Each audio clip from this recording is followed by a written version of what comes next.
வெளிப்படுத்தல் 4ஆம் அதிகாரம் 3ஆம் வசனம் 4ஆம் வசனம் அதெல்லாம் வாசிக்கிறப்போ யோவானுக்கு ஆண்டவர் விஷனை கொடுக்குறாரு. அவன் எல்லாத்தையும் விஷனில் பார்த்து யோவான் எழுதி வைக்கிறாரு.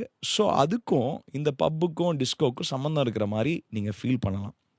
இன்றைக்கு ஆராதனை என்கின்ற பெயரிலே கலர் லைட் அடித்து புகை மூட்டி இறைச்சலுக்கொப்பான இசை மீட்டி குதித்து கூத்தடித்து கும்மாளம் எடுக்கிறார்கள். அன்புக்குரியவர்களே, நான் நடனம் ஆடுவதற்கோ பாடல் பாடுகிறதற்கோ எதிரானவன் கிடையாது. நடனம் ஆகட்டும், பாடுகிறதாகட்டும், இதெல்லாம் ஒரு மனிதனுக்கு சந்தோஷத்தை விளைவிக்கக்கூடிய ஒன்று. ஆனால் இவர்கள் இதுதான் ஆராதனை, நாங்கள் கடவுளை மகிமைப்படுத்தும்படியாக நாங்கள் ஆடுகிறோம், அதற்காகத்தான் இந்த காரியங்களை எல்லாம் செய்கிறோம் என்று சொல்லுகிறார்கள் அல்லவா? இதை ஆராதனையோடு ஒப்பிட்டு பேசுகிறார்கள் அல்லவா? இதற்கு நான் எப்பொழுதும் எதிரானவன். காரணம், நாம் ஆடுவதோ பாடுவதோ ஆராதனை ஒருபோதும் ஆகிவிடாது. ஆராதனை எது என்று வேதம் திட்டம் தெளிவாக சொல்லுகிறது. சரி, அது போகட்டும். இங்கே இந்த ஐசக் என்கின்ற நபர், இவர் யார் என்று சொன்னால், மதுரை ஜஸ்டின் இருக்கிறார் அல்லவா? ஜஸ்டினுடைய குருநாதர் ஒருத்தர் இருக்கிறார். அந்த குருநாதருடைய மருமகன். இந்த நபர் சமீபத்தில் ஒரு வீடியோ போட்டிருக்கிறார். அதில் ஆராதனை என்கின்ற காரியம் இன்றைக்கு பப்புகளைப் போல காணப்படுகிறது அல்லவா?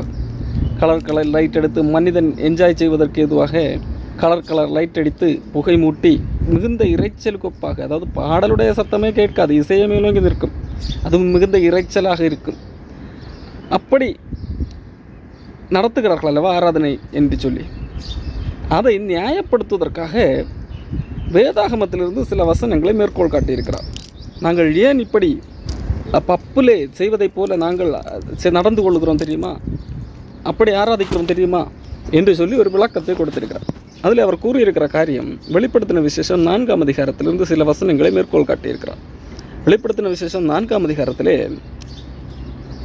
பரலோகத்தில் சிங்காசனத்துக்கு முன்பாக, ஆண்டவருக்கு முன்பாக சில கற்கள் இருக்கிறது, விலையேறப்பெற்ற கற்கள் இருக்கிறது. அப்போது அந்த கற்கள் ஒளி வீசக்கூடிய கற்கள், ரிஃப்ளெக்டட் ஸ்டோன்ஸ். அப்போது அங்கே அந்த கற்கள், சிவப்பு கலர் கல் இருக்கிறது, பச்சை கலர் கல் இருக்கிறது, ஆர்ஜிபி என்று சொல்லக்கூடிய கலர் இருக்கிறது. அதை தான் நாங்கள் செய்கிறோம். ஆர்ஜிபி என்கின்ற கலரை நாங்கள் இங்கே வைத்திருக்கிறோம். பரலோகத்திலே கலர் லைட்டுக்கு பதிலாக கலர் கல் இருக்கிறது. அந்த கல்லிலிருந்து கலர் ஒளி வீசுகிறது. ஆகவே அதுக்கு ஒப்பாகத்தான் நாங்கள் கலர் லைட் அடிக்கிறோம் என்று சொல்லுகிறார். வெளிப்படுத்தல் 4ஆம் அதிகாரம் 3ஆம் வசனத்திலிருந்து வாசித்து பார்த்தீங்கன்னா, ஆண்டவருடைய சிங்காசனத்துக்கு முன்னாடி பின்னாடி என்ன காணப்படுகிறது அப்படின்னு பார்த்தீங்கன்னா, அங்கே ஒரு 3 ஸ்டோன்ஸ் பற்றி சொல்லப்பட்டிருக்கிறது. ஜாஸ்பர் ஸ்டோன்னு சொல்லப்படுற ஒரு ஸ்டோன். இந்த கல் எப்படிப்பட்ட கல்னா, சிகப்பு நிறத்தை சேர்ந்த ஒரு கல். It is red colour stone. அடுத்தது ப்ராமினெண்ட்டாக ஒரு ஸ்டோனை பற்றி மென்ஷன் பண்ணியிருக்கு. அது பேர் எமரல்டு ஸ்டோன். எல்லாருக்குமே தெரியும் எமரல்டுனா க்ரீன் கலர். ஸோ ஃபஸ்ட்டு பார்த்த ஸ்டோன் வந்து ரெட்டு, அடுத்த பார்த்த ஸ்டோன் வந்து க்ரீன் கலர். இங்கிலீஷ் பைபிளில் போட்டிருக்கு த சீ ஆஃப் கிளாஸ். அப்படின்னா கடல்னா உங்களுக்கு என்ன கலர் தோணும்? ஜென்ரலாக கடலுங்கிற வார்த்தையை கேட்குறப்பே உங்களுக்கு ப்ளூ கலர் தான் தோணும். அதே இப்போ நான் சொன்ன இந்த 3 கலரும் நீங்கள் பார்த்தீங்கன்னா, it is red, it is green and it is blue. ஆர்ஜிபின்னு சொல்லலாம். ஓகேவா? எல்லா பப்ஸ்லேயும், எல்லா கான்சர்ட்ஸ்லேயும், எல்லா உலக பிரகாரமான என்டர்டெயின்மெண்ட் இண்டஸ்ட்ரியிலையும் அவங்க மெயினாக யூஸ் பண்ணுற லைட்ஸ் எப்படிப்பட்ட லைட்டாக இருக்குன்னா, it's called as RGB light. இதிலிருந்து தான் எல்லா கலரும் ப்ரொடியூஸ் ஆகுது. இதுக்கு நடுவில் தான் ஆண்டவர் இருக்கிறார். நல்லா யோசித்துக்கோங்க. God dwells in 3 types of stones. இதுலேருந்து வருகிற ரிஃப்ளெக்ஷன், இதுக்கு நடுவில் இருக்கிறதுல தான் ஆண்டவர் இருக்கிறார். அதே போல் பரலோகத்தில் மின்னல் அடிக்கிறது. அதற்கொப்பாகத்தான் நாங்கள் ஆராதனை செய்கிற இடத்திலே ஃப்ளாஷ் லைட் அடிக்கிறோம், மின்னலுக்கொப்பான இந்த லைட்டை அடிக்கிறோம் என்பதாகவும் சொல்லுகிறார்.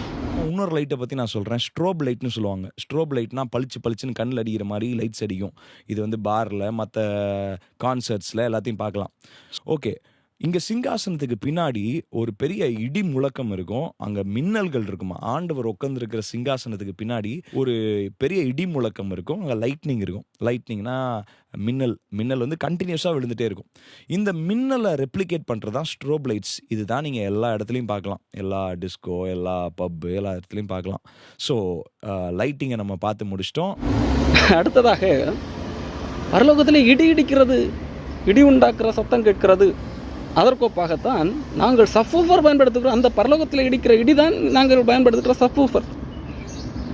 அடுத்து நான் சவுண்டுக்கு வரேன். இப்போது இடி முழக்கம் ஆண்டோடைய சிங்காசனத்தில் இருக்குன்னு அங்கே சொல்லப்பட்டிருக்கு. இடி முழக்கம்னா என்ன? சப்வூஃபர் தான், லோ எண்ட்ஸ் தான்.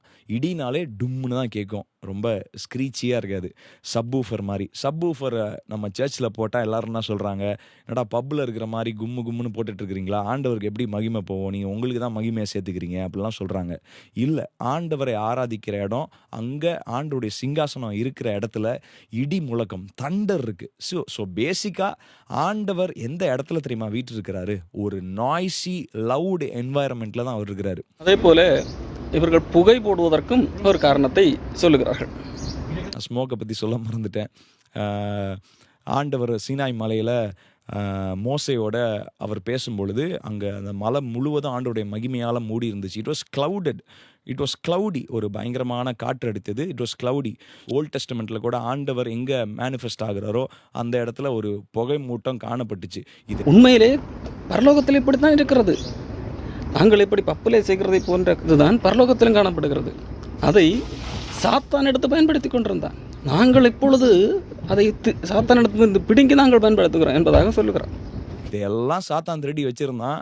இதை சபைக்கு கொண்டு வரப்போ உலகம் வந்துருச்சுன்னு சொல்கிறோம். ஏன்னா நம்ம யூஸ் பண்ணாதனால அவன் மகிமை எடுத்துக்க ட்ரை பண்ணுறான். இது மட்டுமல்ல, பரலோகத்திலே உள்ளது போலத்தான் இன்றைக்கு பப்புகள் எல்லாம் இருக்கிறது. உண்மையிலேயே பரலோகம் ஆண்டவர் வாசமாக இருக்கிற அந்த சிங்காசனம் இருக்கிற இடம் எப்படி இருக்கிறது என்றால், இன்றைக்கு காணப்படுகிற பப்பு இருக்கிறது அல்லவா, கலர் கலர் லைட்டு போட்டு, அதே போல தான் அங்கே அந்த இடம் இருக்கிறதா. வெளிப்படுத்தல் 4ஆம் அதிகாரம் 3ஆம் வசனம் 4ஆம் வசனம் அதெல்லாம் வாசிக்கிறப்போ யோவானுக்கு ஆண்டவர் விஷனை கொடுக்குறாரு. அவன் எல்லாத்தையும் விஷனில் பார்த்து யோவான் எழுதி வைக்கிறாரு. ஸோ அதுக்கும் இந்த பப்புக்கும் டிஸ்கோக்கும் சம்மந்தம் இருக்கிற மாதிரி நீங்கள் ஃபீல் பண்ணலாம்.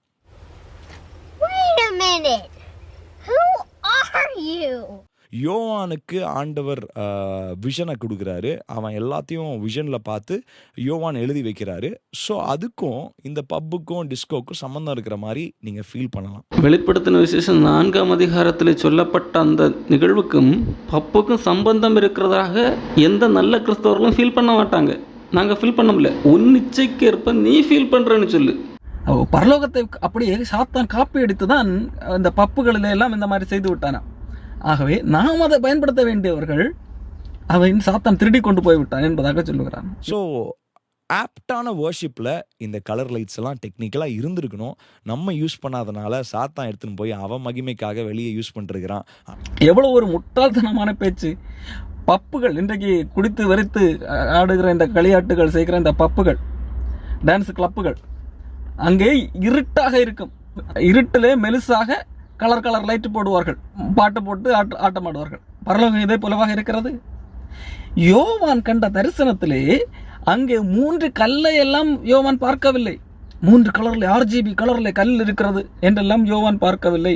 வேதத்தை தெளிவாக படிங்கள். அங்கே சிங்காசனத்தின் மேல் வீற்றிருந்தவர் பார்வைக்கு வச்சிரக்கல்லை போலவும் பதுகம ராகத்தை போலவும் காணப்பட்டது என்றுதான் யோவான் எழுதுகிறார்.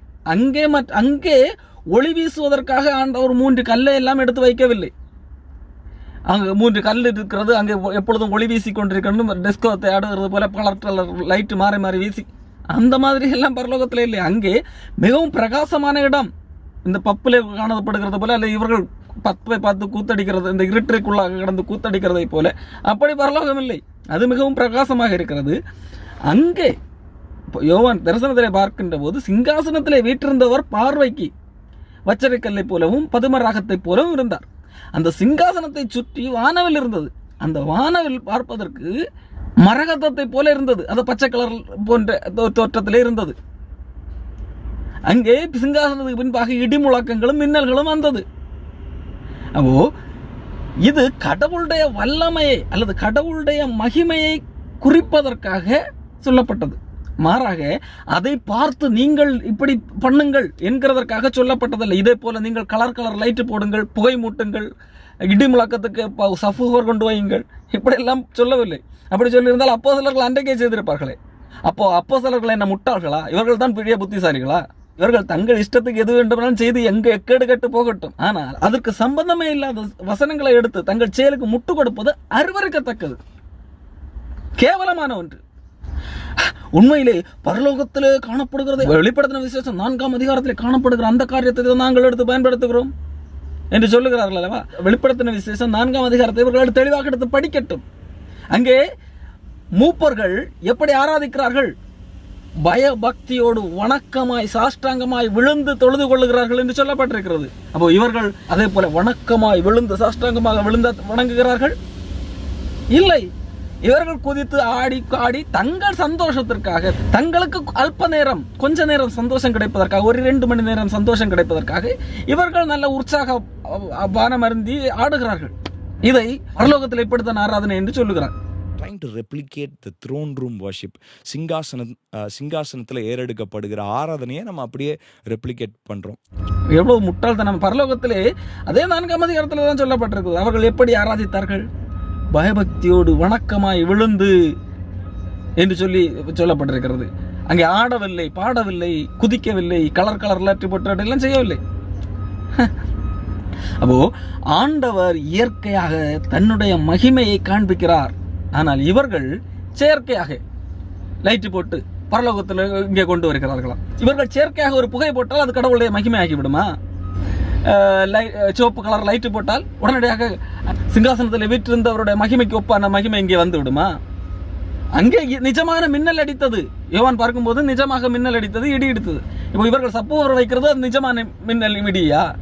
என்ன ஒரு முட்டாள்தனம்! தங்கள் இஷ்டத்துக்கு எப்படியோ எக்கேடு கட்டு போங்கள். அதற்காக தயவு செய்து வேத வசனத்தை உங்கள் இஷ்டத்திற்கு எடுத்து பயன்படுத்தி கேட்டின் மேல் கேட்டை வருவித்துக் கொள்ள வேண்டாம்.